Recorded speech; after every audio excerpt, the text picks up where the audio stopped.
The Olivia Nuzzi scandal continues to unfold over at Vanity Fair. As we all know now, she was brought back to the magazine under new editor Mark Guiducci. She previously was a writer over at New York Magazine. After her relationship with RFK was exposed, first in Status last year, she was suspended and then left the publication.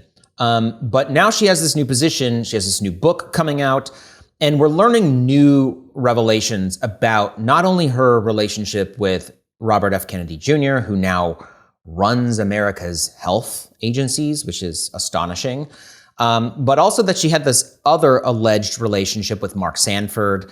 There's some questions about how Vanity Fair is responding to this and its parent company, Condé Nast. It's put the editor over there, Mark Guiducci, and I think in a pretty uncomfortable position.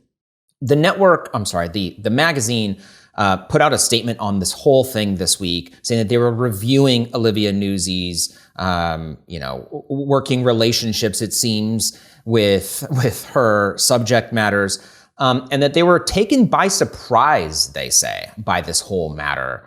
That seems a little questionable to me, given that they hired her knowing that she had this relationship with RFK and possibly knew that she was going to have a forthcoming book that would also contain, let's say just salacious details about this relationship with RFK. I mean, there's there's stuff that I don't even want to say out loud that's going to be in this book. Well, and then they chose to publish an abstract nude portrait of Olivia in the magazine, which is carrying her excerpt from her book.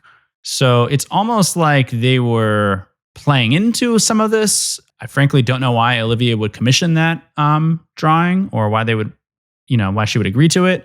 I don't know why Vanity Fair decided that was a good idea to publish that, but we reported, Natalie reported in Status on Sunday that this was going to be in the magazine, and sure enough, it's in the magazine, and it's a new drawing of Olivia. So a lot of strange decisions, I'd say, at Condé Nast. Hard to say that they didn't know that they might be in a position like this, given Olivia's well-documented history. It's also their job, I think, if you're hiring someone like this, to vet them pretty well, to say, hey, obviously there was that whole RFK thing, but if we hire you, is there anything else that we should know about that could come out that would embarrass the publication? Like, that would be a conversation that Mark should have had. I imagine did have, but he should have at least had it with Olivia ahead of hiring her. But again, it seems like they kind of courted controversy. Why else would you run a nude portrait of her in Vanity Fair? Like, why would you do that?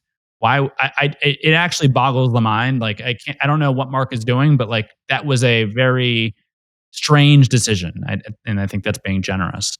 I think the problem for Vanity Fair and Condé Nast and, Anna Wintour and Roger Lynch, who are this is very much reflective, I think, on them as well, because ultimately Anna Wintour is the one who oversees Vanity Fair, and Roger Lynch is the CEO of Condé Nast, which publishes the magazine. I think the problem for them is that Ryan Lizza, the very much estranged ex-fiancé of Olivia, is continuing to publish these embarrassing Substack articles in which he airs dirty laundry and kind of opens the closet door. And the problem for Vanity Fair is they don't really know how many of these entries there are going to be. There's been 2 so far. There's going to be a third. It seems like there might be as many as 8 coming in the next few weeks. Like, this is going to be a drip, drip, drip. It seems like he's instead of Ryan Lizza cutting off the limb with one, swell foop of the knife, he is cutting it up in pieces to cause maximum pain to Olivia. And it's also at the same time causing maximum pain, I think, to Condé Nast and Vanity Fair. The question for them is, how much pain are they willing to tolerate here?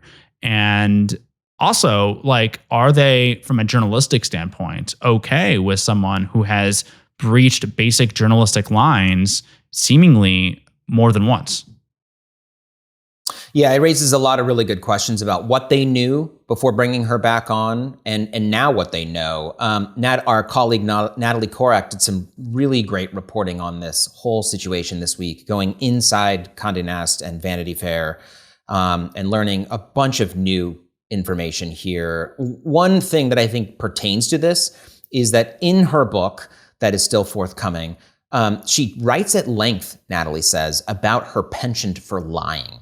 I think that sort of strikes to the heart of this whole conversation about ethics in journalism and whether or not Vanity Fair should be hiring somebody, attaching their brand and reputation to her. I mean, she's using Vanity Fair to publish the first excerpt from her book. They're not only putting that in the print magazine, but they're also, like you said, we first learned that they are also publishing this nude drawing of her in it that when we first heard of it, thought maybe it was going to be like sort of a silhouette, but instead is more of a full frontal thing. It's quite surprising. John, when I first heard about this, I think I texted you this. I was like, "Are we sure this is accurate?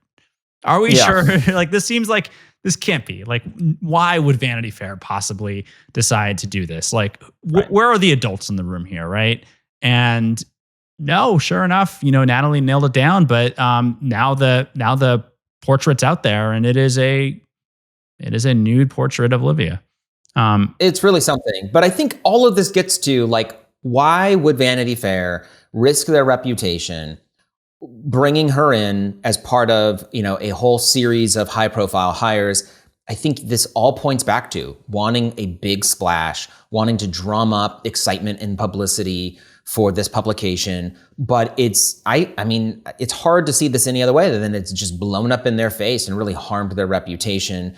Behind the scenes at Vanity Fair too, where she has been titled West Coast editor, despite only living there for a few months. We've learned also that she hasn't even been completing her editing assignments, including in this big high-profile, splashy Hollywood issue that is going to hit newsstands soon. And in addition to that, she's not showing up to meetings. Others are scratching their heads and wondering what is going on. Is she, what is here?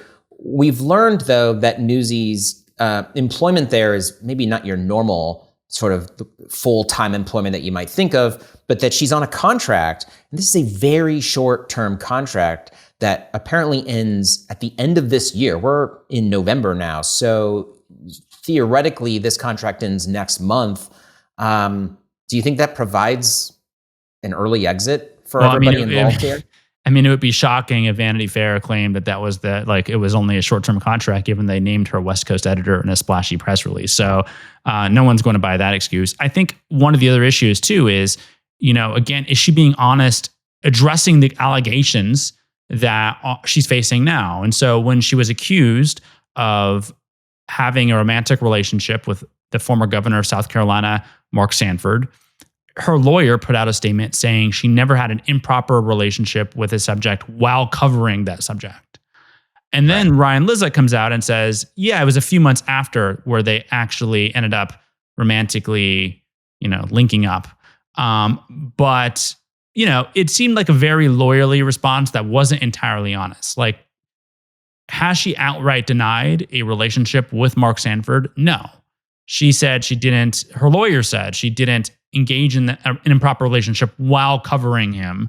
But, I'm not really sure if you're Anna Wintour or Roger Lynch and you're reading this and you say, okay, so she told us she didn't, she gave a very lawyerly statement, kind of trying to deny it without explicitly denying it, giving herself some wiggle room. And then Ryan Lizza says, oh, well, it was, I guess, later on and a few months later where they explicitly had this romantic relationship, or at least he caught her having the romantic relationship. So I don't really know how much goodwill that's going to engender. And I think it probably might raise some questions if you're Condé Nast brass. Like, is she being honest with us even now? And if she's written about how she's maybe not been honest in the past in her book, like, these things can't bode well for her future at Vanity Fair. It's strange to me that she didn't instead come out and just say, look, I've made mistakes in the past. I've learned from them while I've been in exile for the last year. I've matured as a person. I've grown as a journalist. I asked for a second chance. It's very strange that instead of doing that, she is trying to sort of either weather the storm by splitting hairs or by ignoring the hurricane that's very much, whipping up category 5 winds at her doorstep. But I guess we'll see what Condé Nast ultimately does. I think it actually at this point, though, reflects more on the magazine, Vanity Fair, and the organization than really Olivia. So, yep. I think with Lizza's continued drip on this, I think that the holidays might present themselves as an easy time, nice quiet time for perhaps Vanity Fair and Nuzzi to go their separate directions. Doesn't sound like behind the scenes she's doing a lot in terms of editing work for them anyway. So maybe this whole thing just sort of goes quietly into the night over the holidays. Thank you for watching Powerlines. For more analysis and insight, subscribe to our YouTube channel down below, like this video, and you can watch more of us right over here.